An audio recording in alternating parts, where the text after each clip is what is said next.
والله يا جماعة إنه سنين سنين ما كنا نعرف كيف نخلص.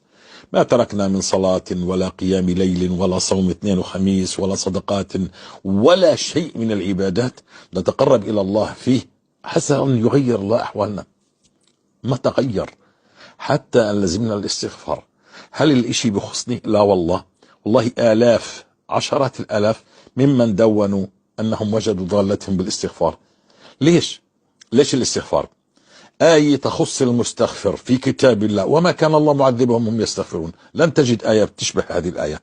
يعني المستغفر لا يعذبه الله، والدين من العذاب، والهموم هذه من العذاب. والرسول عليه السلام يقول: من لازم الاستغفار، يعني أنت ملازم أستغفر الله أستغفر الله أستغفر الله أستغفر الله. من لازم الاستغفار جعل الله له من كل هم فرجا. كل هم فرجا، كل هم، بكل هم. انت بايش مهموم؟ زواج، اولاد، ايش مهموم؟ بدك تدفع، بدك ايش؟ هم، كل هم فرجه، ومن كل ضيق مخرجه. انت متضايق، عليك دفعات، عليك امور، من كل ضيق مخرجه.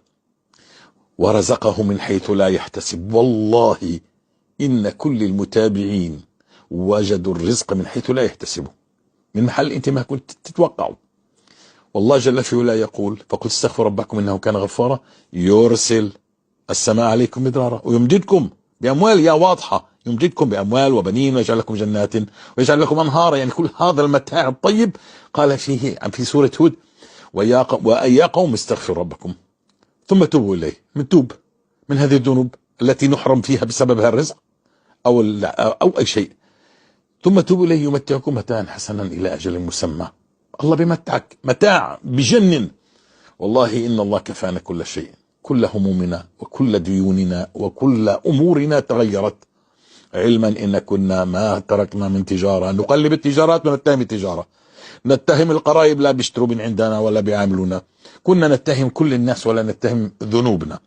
تركنا ذنوبنا، أخذنا مسبحتنا ولزمنا الاستغفار بالليل والنهار، فرزقنا الله من حيث لا نحتسب. نحن ننعم بنعيم.